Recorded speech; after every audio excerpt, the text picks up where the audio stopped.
How to visualize time? Is there a way to create a personal calendar where we can see the whole of our life, what has passed and what is yet to come, in a way that can inform our actions today? We're going to investigate the oldest written story that explores time, mortality, and our place in the universe, as well as some modern ways to look at it. So I invite you to come along with me. My name is Pedro Bonatto, this is Wanderings. So, yalla, vamos lá, bora, tchau!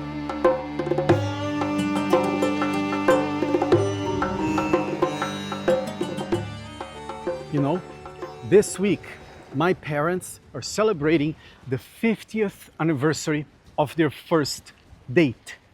They actually tracked down the exact date that they actually went to see a concert by the legendary tango singer Amelita Baltar, and that's where, in a way, their love started. That was 2,609 weeks ago, and a mere 151 weeks later, I would be born. That encounter in a temple of art is what made me possible. And since I've been here in the Red Sea, trying to figure out these ideas about time, I thought it was an interesting anecdote to start our conversation. I think we are attracted to places like this because it seems like time stops. It's a place where we can be at the same moment again and again and again. And to me, I came here to, in a way, actually try to stop time for a little bit, to think about what to do next. And the first thing that caught my attention was this idea that we actually don't pay attention to time here because time is so slow. We think of the sea as unchanging, as a kind of comfort in the idea that certain things remain the same. But it's just because we are not seeing the proper time scale. Because for the stones in this beach to become sand, it will take millions and millions of years. And our lives is at most what, maybe 100, 80, 100 years? We're very used to think of our GPS locations in the world, where we physically are. But it's not very common that we actually think about where we are in time.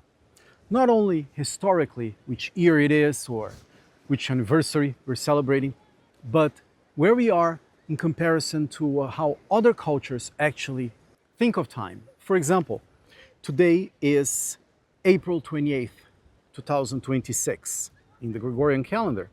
But on the Hebrew calendar, today is the 11th Liyar of 5,786. In the Islamic calendar, we are in the year 1447. On the Chinese year, we are on the third lunar month on the 12th day of Bing Wu, the year of the fire horse. I think that's fascinating, but it only tells about civilizations, about how other people share the understanding of time. And what I've been playing with is this concept of measuring your life in days and weeks. And in my case, I am on 17,207, and the week is the week 2,458 of my life. Why am I telling you all this? I think the year is not an appropriate measure of life because we actually live week to week. And for that, I have to tell you about a very cool book. Maybe it is because of the cycles of the sun and the moon, but our civilization arrived at the idea of the cycles of 7 days, the week. And that goes back all the way to the Sumerians and maybe even before that. So we have at least the birth of civilization in ancient Sumeria, 6,000 years ago or so, where they've been thinking about the week as the measure of time, something that we as humans can relate to. And that's why Oliver Burkman wrote this book called 4,000 Weeks. And what he argues there is this idea that if we live to a regular today's lifespan of about 80 years, that will amount for about 4,000 weeks of life. And that helps to put in perspective what kind of things we can do in the world. If we think of the vastness of time and these 4,000 weeks that we have at our disposal, if we're lucky, it kind of makes us feel a little bit uneasy. It's kind of almost depressing to think that in the vastness of time, we have just this little shred of existence. But I think this is a sight problem, not an idea problem. So let's see if I can come up with a way for us to visualize it in a more constructive way. Thinking we may only have these 4,000 weeks of life can seem a little bit nerve-wracking, as if this time is ticking, and it makes us think of our mortality. And I've been looking at this particular building behind me. It's a little villa that someone built. It's very pretty, has some Orientalist paintings over there. But what caught my attention was it was a dream that someone had one day to create this beachfront property where people could come and relax. And right next to it, as it is common in Egypt, there's another building. And this building is its sister, and it was not finished. It remains undone. It's as if we're trying to build a beautiful house, but we may be left with something undone. This dichotomy between what was finished and what was unfinished, the building blocks left for later, is what we have to contend with. There's something there. If bricks are the building blocks of the places where we live, and the weeks are the building blocks of the time we spent, what would happen if we combine both ideas? We're always worried about wasting time, wasting materials. And the building block of construction for the last at least 6,000 years, probably 10, is a brick. So what if we got a brick to represent the unit of time, our week? What if each brick was 1 week in the construction of our lives? And we have 4,000 of them. I think we can visualize that. Okay, so I found a building, and here is the idea that I'm trying to explore with this. Imagine that each week is a brick. And so the year has 52 weeks, so you stack the bricks one on top of the other all the way to 52 weeks, and you stack them vertically as the year and horizontally as the number of years that you have. What would be the size of the wall? This is the size. From that end to this end, this will be roughly 4,000 bricks lined up, about 50 going up, and maybe 80 or 100 in those directions. I'm actually around literally middle age if I get to live to 100.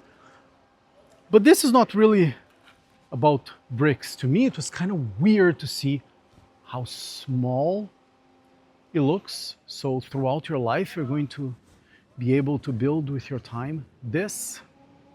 The good thing is that we're not alone. The act of building is something we do together. It's at the essence of what makes civilization possible. When people come together to create things they could never do alone. And I think it's the same with our time. What makes bricks strong is the interlocking of them to make structures that go way beyond walls. They make spaces for humans to interlock their time. This reminds me that bricks are actually in the oldest story of the world, the Epic of Gilgamesh, that is 4,500 years old. That is the story of a king in ancient Sumer in the city of Uruk. And the epic actually starts with the narrator inviting the audience to look at the walls walk on them, see the brickwork. Because in ancient Mesopotamia, they used to use burned bricks, very much like this one. It has remained basically unchanged in a lot of ways. And the Epic of Gilgamesh is a story of the first wanderer. He was a king and he went on a journey to find immortality. You see, the way it was preserved, the story of Gilgamesh, is that it was written on clay tablets, very much like the bricks of construction of the time. And it was burned in a library, so it got preserved. And that's why we have that story. It remained unknown for about 4,000 years until it was rediscovered in the 19th century. And this, for example, a brick, where they actually wrote something, kind of reminds me of how we try to preserve things. And that's also part of the search for immortality. The Epic of Gilgamesh is a story about the search for immortality. Gilgamesh was the king of the ancient city of Uruk, and he loses his best friend, and he is confronted with his own mortality. And he goes trying to find this elixir of life. The story of Gilgamesh is the story of a wanderer. He goes outside of his city to try to find something he did not possess. But in the end, I'm going to spoil, it's a 5,000-year-old story. He is not successful. He goes through a bunch of trials and he's not able to find immortality. And he comes back to the city. And there he sees the city walls, the bricks, and he actually repeats the phrases from the beginning of the epic. And he says, look at the walls, walk around them, and examine the brickwork.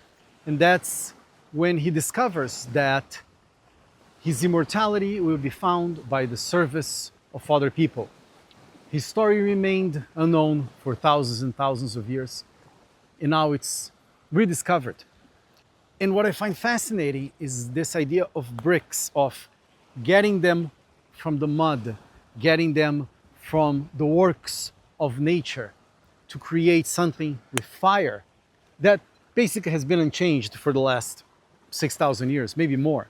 Of course, different technologies, but the idea is the same. You get mud, you burn it, and you make it into a modular thing. In our search for legacy and for relevance, we kind of forget that what matters is not just our time, but the time we spend with other people. That's the mortar that connects rooms, connects walls. And I think this is the message from the ancient stories and the productivity of considering 4,000 weeks is what we do with them.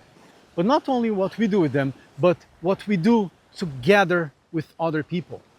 Culture, our language, our clothes, our technology, our stories.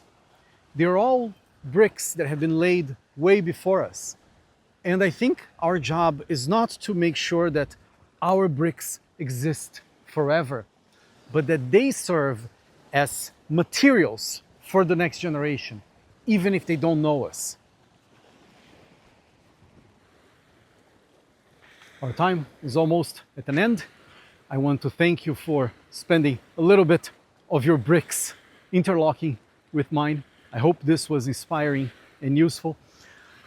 And one final note, I hope you find a way to get your bricks together with the people you love to make worthwhile things. That's my wish to you. My name is Pedro Bonatto. This has been Wanderings, and I'll see you on the next one. Let's place the brick where it belongs. Go build your week with your loved ones.